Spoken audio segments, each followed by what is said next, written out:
So when it comes to being a wild koala, you tend to live most of your life alone. And if you're a big male, you have a territory. You're very territorial, you fight for breeding rights, and you'll scent mark your territory. Now that could be anything from, really depending on where they are, a couple of 100 metres to a couple of kilometres square that these guys could have in range. And during that time, he'll go around, he'll use that scent gland to mark all the trees so that everybody knows they're his. And they also bellow as well, so they've got a really interesting call that they do during the summer to basically let the girls know where they are. So if you think about it, it makes a lot of sense. If you're really solitary, you're kind of spread out, you don't really know where your males and your females are, it makes a lot of sense to have a vocal call so that you can actually find a member of the opposite sex to have a baby with. And that's what they use that call for. So if the girls are in season, they're ready to mate, they'll actually respond to that call, they'll follow it, they'll locate the boys, and hopefully they'll have some lovely joeys. So it doesn't take very long. These guys are marsupials. And marsupials are a much more ancient order of mammals than we are. They split off from us a long, long time ago, and even though they look a lot like something you might recognise on the outside, like a bear, they're really not related to them at all. You and I are much more closely related to bears than koalas. So particularly their reproductive organs are very different. If you were to open them up and have a look on the inside, it doesn't look very similar to what we have. It's very, very different. But probably the most obvious difference is the pouch.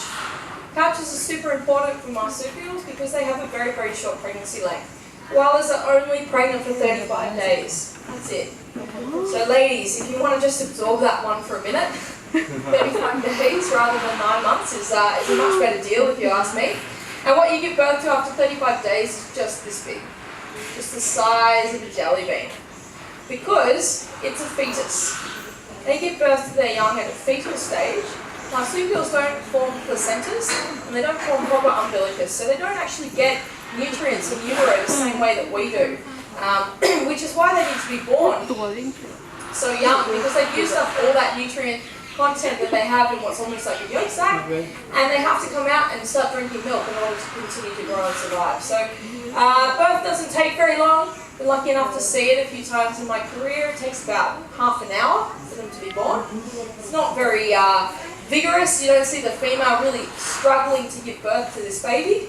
And after that half an hour, that little joey actually has to make its way by itself to the pouch.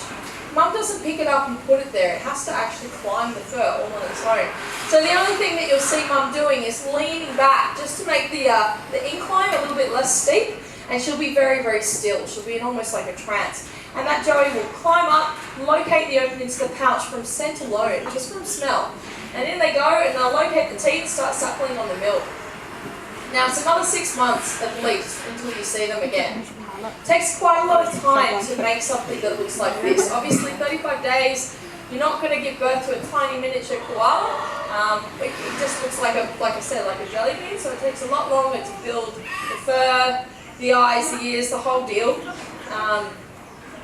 And after 7 months, what you get coming out of the pouch is basically a miniature version of their parent, about this big.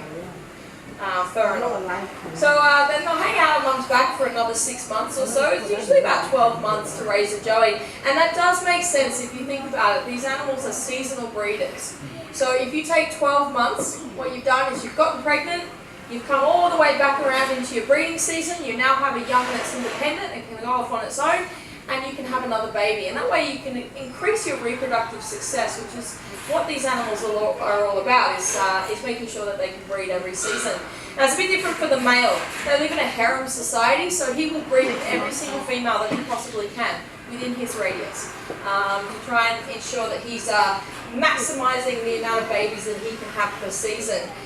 Interestingly, there is no love lost at all between koalas, mothers, fathers and their joeys. When you come back around into that breeding season, if that joey's still with the mother, the father will chase it away. They'll bite, scratch, chase this little Joey off mum, doesn't matter if it's his baby from last season, because he just wants it gone, because that will kickstart her reproductive process again. She'll come back into estrus and he's able to breed with her again. So that's pretty important stuff.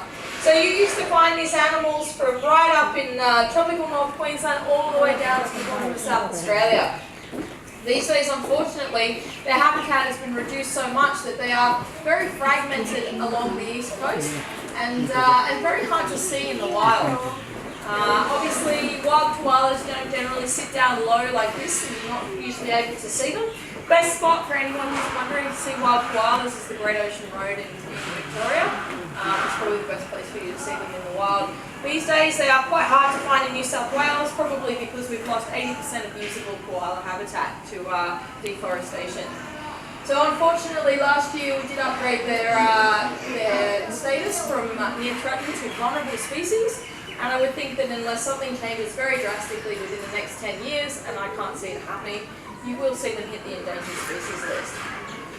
Which is quite a shocking thing if you think about the fact that this is our big draw card. This is our number one animal that most people want to see when they come to Australia.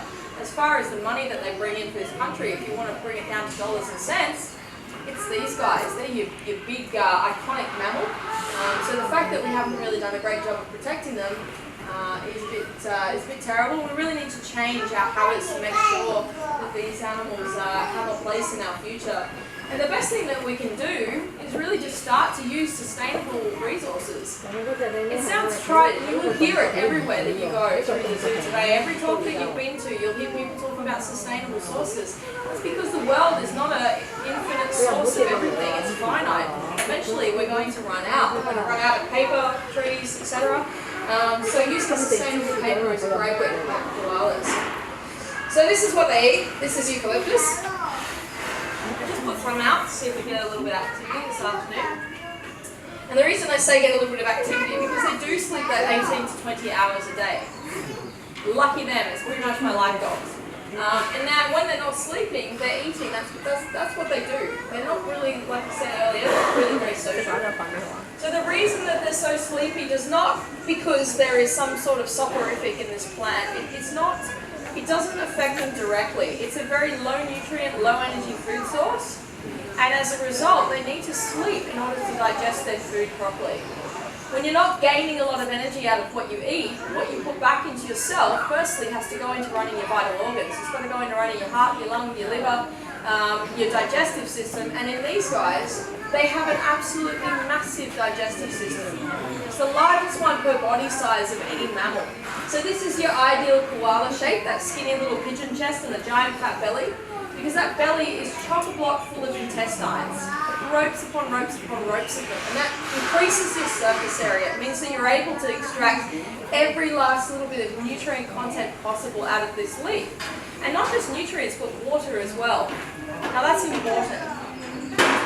So the word koala is an indigenous word. It actually means no drink. These animals don't drink most of the year, and it doesn't make sense. If you live 20 metres up a gum tree, to come down 2 or 3 times a day and drink out of the stream makes no sense at all. Obviously, you're going to be a lot more vulnerable to predation if you're on the ground. So the best thing to do is to have this super processing gut and be able to extract what you need out of your food source. And you wouldn't believe the amount of moisture that they can actually extract out of eucalyptus. It's absolutely incredible.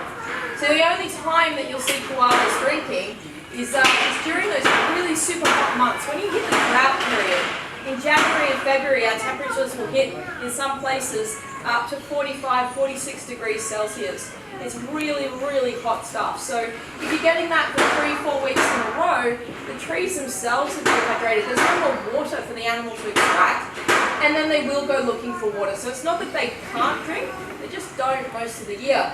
And when they go looking for water, it's incredible because that nose of theirs is so powerful, they can smell water up to 5 kilometres away. So if you live in areas where there are koalas, places like Gunnedah, for instance, is a big koala population, the local council will actually let people know to put water out for the wildlife, and you will get koalas coming into urban areas. At that time time of year, you get the news stories all around the world. Koala in my backyard swimming pool, koala sitting behind my bin, koala reaching out for a water bottle. You know, all of these things because they can smell that water and it's such a strong drive for them to go looking for it that they will actually risk coming into people's backyards in order to get it. This is not a good thing. Dogs and koalas don't mix. The koalas always come up second best from that encounter. So having to come into those urban areas is happening more and more often as we see their habitat disappear. They're having to cross into urban areas, farmland, and unfortunately across roads. And koalas and roads, they definitely don't mix.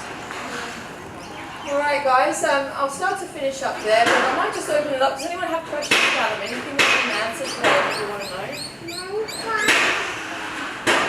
Wonderful. Well, I don't know how much more activity you're going to get. At least you've got one that's you can photograph. You're sitting out in the open there, which I can't always guarantee. So enjoy him this afternoon. Thank you very much for stopping by and have a great rest of the afternoon. Cheers guys. Thank you. Thank you.